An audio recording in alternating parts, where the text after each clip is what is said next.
Cross-team OKRs make life easier. We all know that OKRs are fantastic for motivating people to work with a sense of purpose. OKRs help organizations achieve outstanding results by focusing on priorities and aligning stakeholders. The biggest stumbling block to OKR adoption is not enough cross-functional collaboration. There is no cross-departmental communication when OKRs are limited to each department, and teams become disconnected from their goals. Most work, particularly toward primary goals, necessitates cross-functional teamwork.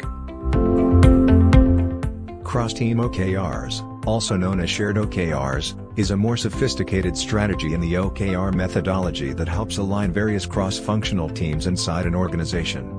With shared OKRs, several groups share the same goal, but each team has different initiatives to attain it. OKRs that span teams can benefit your company in a variety of ways. OKRs can be difficult to report on at times because they are dependent on the activity of other teams.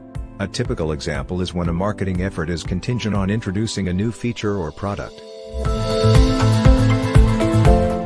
As the OKR cycle progresses, these teams become disjointed, blind, and unable to support one another's efforts.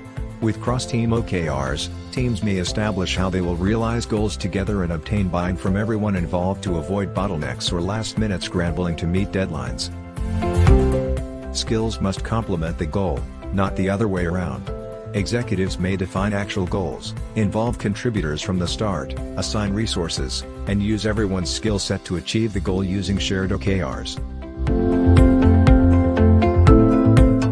Many leaders believe that your OKRs must correspond to your organizational hierarchy, which begins with the top executives and works its way down.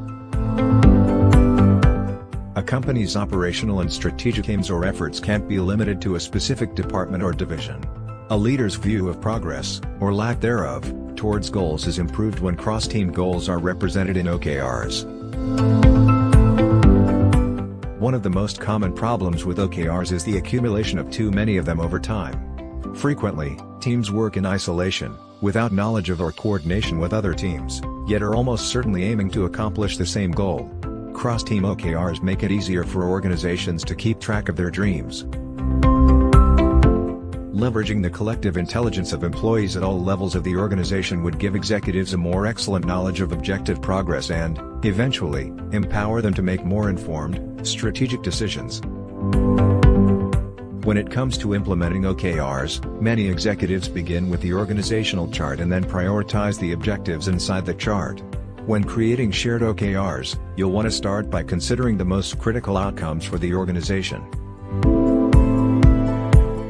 Then think about what needs to be done to support this outcome, and last consider what teams and individuals are required to support these objectives. In this manner, the attention is on the outcome rather than who is in charge of the goal.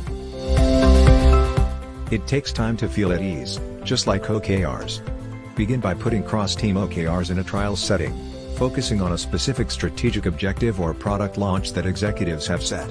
This is an excellent approach to keeping track of progress toward a big goal that spans numerous departments and organizations.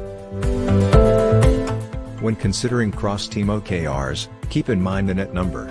Although each team supporting the OKR has its specialty, they are all working toward the same goal. When OKRs are not visible or transparent, and there is little communication between teams regarding their progress, last-minute scrambling and misalignment are common.